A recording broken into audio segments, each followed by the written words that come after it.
ये क्या भाभी, ये मैं क्या देख रहा हूँ? क्या आप मम्मी को इसीलिए अपने साथ जबरदस्ती लेकर आई थी कि आप उनसे घर के सारे काम करवा सके? जबकि आपको अच्छी तरह से पता है कि हमारे घर पर तो मम्मी एक गिलास पानी भी अपने हाथ से उठाकर नहीं पीती है। रीटा तो उनको हर समय हाथों हाथ ही लिए रहती है। मजाल है क्या उसकी जो मम्मी की किसी भी बात में अवहेलना करती हो। ये मेरा बिल्कुल सख्त आदेश है उसको, चाहे घर का कोई भी काम हो या ना हो, लेकिन मम्मी कोई भी काम नहीं करेंगी। और यहाँ पर तो मम्मी सबके धुले हुए कपड़े फैला रही है। मुझको आपसे ऐसी उम्मीद बिल्कुल भी नहीं थी। नीरज ने अपनी माँ को बाल्टी भर धुले हुए कपड़े फैलाते हुए देखकर अपनी भाभी रश्मि से थोड़े रोषपूर्वक शब्दों में कहा, क्योंकि आज वो वसुंधरा जी यानी कि अपनी माँ को अपने साथ वापस घर ले जाने के लिए आया था। वसुंधरा जी तो उसके पास ही रहती थी, बस थोड़े दिन के लिए रश्मि उन्हें जबरदस्ती अपने साथ ले आई थी, वरना तो वो अपना पुश्तैनी घर छोड़कर कहीं भी आना जाना नहीं चाहती थी। वसुंधरा जी के दो बेटे थे, पंकज और नीरज। पंकज बड़ा बेटा था। वो अपनी नौकरी के चलते अपने पुश्तैनी घर से दूर अपनी पत्नी रश्मि के साथ दूसरे शहर में रहता था।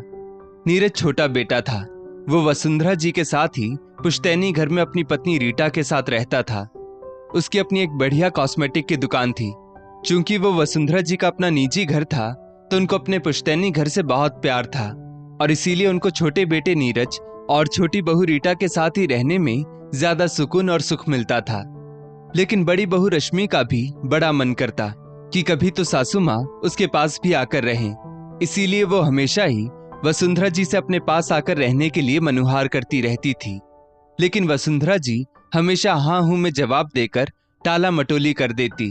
लेकिन फिर भी रश्मि उनके पीछे ही पड़ी रहती और इसीलिए इस बार जब वो होली का त्योहार सबके साथ मनाने के लिए अपने पुश्तैनी घर पर आई, तो जबरदस्ती वसुंधरा जी को अपने साथ लेकर आ ही गई। इस बार भी वसुंधरा जी सहजता से नहीं आई थी, लेकिन रश्मि ने भी उनके सामने छोटे बच्चों के समान जिद ही पकड़ ली। अब तो वसुंधरा जी को अपनी हट छोड़कर अपनी बड़ी बहू के साथ आना ही पड़ गया।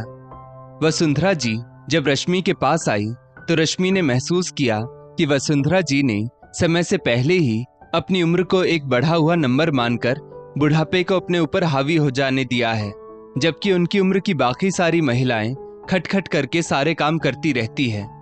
रश्मि ने उनकी सादत के पीछे के कारण को 2-3 दिन में बहुत अच्छी तरह से समझ लिया।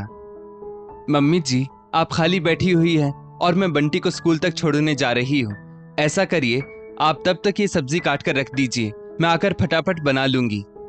रश्मि वसुंधरा जी का हाँ या ना का जवाब सुने बगैर ही सब्जी और चाकू उनके पास रखकर चली गई। और थोड़ी देर बाद जब रश्मि वापस आई, तो सब्जी कटी हुई रखी थी। ऐसे ही 1-2 दिन बाद रश्मि ने कपड़े धुलकर रख दिए और वसुंधरा जी के पास आकर बोली, मम्मी जी, बंटी का स्कूल से आने का समय हो रहा है, उसको लेने भी जाना है और वापस आकर मुझको अभी रसोई भी बनानी है। प्लीज आप तब तक ये कपड़े फैला दीजिए, मुझको थोड़ा आराम हो जाएगा। रश्मि ने बहुत ही नम्रता के साथ आग्रह पूर्वक कहा, रश्मि बेटा, तुमने सब्जी काटने के लिए मुझसे कहा तो मैंने बैठे बैठे जैसे तैसे काट दी थी, लेकिन कपड़ों को फैलाने में मेरे हाथों में बहुत दर्द होने लगेगा, इसीलिए तुम थोड़ी देर बाद कपड़े फैला लेना, लेकिन मुझसे ना ही कहो। वसुंधरा जी अपनी मजबूरी जताकर अपने हाथों को सहलाते हुए बोली, मम्मी जी, आप बिल्कुल आराम से कपड़े फैलाइएगा, क्योंकि कपड़े अलगनी पर नहीं बल्कि स्टैंड पर फैलाने हैं और स्टैंड नीचे होने की वजह से आपके हाथों में बिल्कुल भी दर्द नहीं होगा। रश्मि ने फिर से मनुहार करते हुए कहा। खैर, वसुंधरा जी ने धीरे धीरे कपड़े फैला ही दिए। ऐसे कर करके रश्मि धीरे धीरे उनको व्यस्त रखने के लिए थोड़ा उठने बैठने वाले काम या फिर बैठकर करने वाले काम पकड़ा दिया करती। मम्मी जी, आप फलानी चीज बहुत अच्छी बनाती थी, आप मुझको भी सिखा दीजिए। रश्मि अक्सर शाम को वसुंधरा जी से आग्रह पूर्वक कहती। पहले तो वसुंधरा जी थोड़ा ना नुकुर करती, लेकिन रश्मि कहाँ मानने वाली थी और वो वसुंधरा जी से थोड़ा बहुत काम रसोई में भी करवा ही लेती। मम्मी जी, बंटी को नीचे अपार्टमेंट में बने पार्क में लेकर चली जाइए, मेरे पास कुछ काम पड़ा है।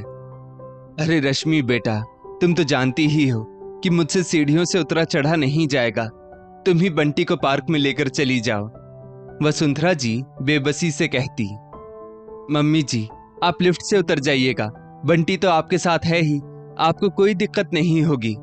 और रश्मि बंटी को पार्क में जाने के लिए तैयार कर देती।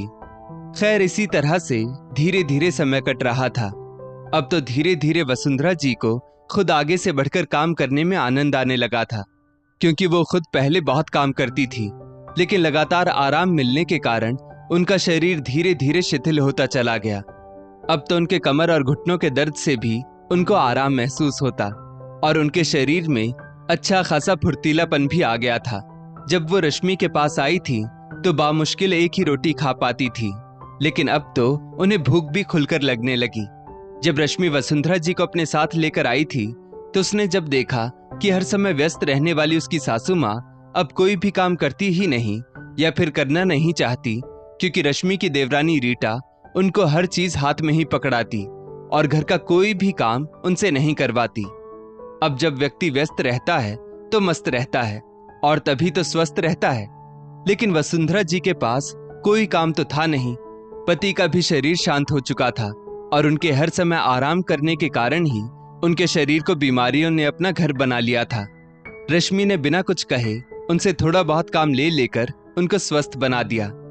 अभी रश्मि अपने देवर नीरज की बात का कुछ जवाब देती उससे पहले ही वसुंधरा जी खुद ही बोल पड़ी। अरे नहीं नीरज बेटा, तेरी भाभी ने मुझसे कोई काम नहीं करवाया, बल्कि मुझको शारीरिक और मानसिक रूप से फिर से स्वस्थ बना दिया है। घर पर मैं हर समय बैठी बैठी तुम सब लोगों के सामने अपनी बीमारी का रोना रोती रहती थी, लेकिन अब मेरे शरीर के दर्द में पहले से काफी आराम है और खाना भी मैं ढंग से खाने लगी हूँ। अब तो मैं रीटा से भी कह दूंगी कि वो भी घर के सभी कामों में मेरी थोड़ी बहुत मदद जरूर लिया करे, वरना मेरे शरीर की चालू मशीनरी फिर से जाम हो जाएगी, क्योंकि मैंने रश्मि से सुखी जीवन जीने का ये मंत्र ले लिया है कि व्यस्त रहो, मस्त रहो और तभी स्वस्थ रहो। ये बात तो आप बिल्कुल सही कह रही है मम्मी। इस 1 महीने में आप सचमुच काफी स्वस्थ नजर आने लगी हैं। आपके चेहरे की भी रौनक लौट आई है। थैंक यू भाभी, मम्मी को फिर से स्वस्थ बनाने के लिए। और सॉरी भाभी, बिना जाने समझे आपसे कुछ कहने के लिए। अब तो नीरज सचमुच पछताते हुए बोला, कोई बात नहीं भैया, ये तो स्वाभाविक ही है कि जो माँ को 1 गिलास पानी भी ना लेने देता हो वो अपनी उस माँ को काम करते हुए देखेगा तो बुरा तो लगेगा ही। लेकिन आप लोग अब मम्मी जी को ज्यादा आराम मत करवाइएगा, क्योंकि मशीन को भी सही तरह से चलने के लिए लगातार चलाना जरूरी होता है, वरना वो जाम हो जाती है। ये तो फिर भी हमारा शरीर है, इसको भी अगर हम चलाते रहेंगे तो ये चलता भी रहेगा और स्वस्थ भी रहेगा, लेकिन अगर बैठ गए तो ये भी जाम हो जाएगा। रश्मि ने बड़ी शालीनता से जवाब दिया। ओके भाभी, अब आपको मम्मी हमेशा स्वस्थ ही मिलेंगी। इतना कहकर नीरज वसुंधरा जी को अपने साथ लेकर चल पड़ा, लेकिन वसुंधरा जी और रश्मि दोनों की ही आंखों में एक दूसरे से बिछुड़ने के आंसू थे। दोस्तों, इस स्टोरी को लेकर आपकी क्या राय है नीचे कमेंट करके जरूर बताइएगा, और ऐसी ही और भी बेहतरीन वीडियोस के लिए हमारा पेज जरूर फॉलो करें। धन्यवाद।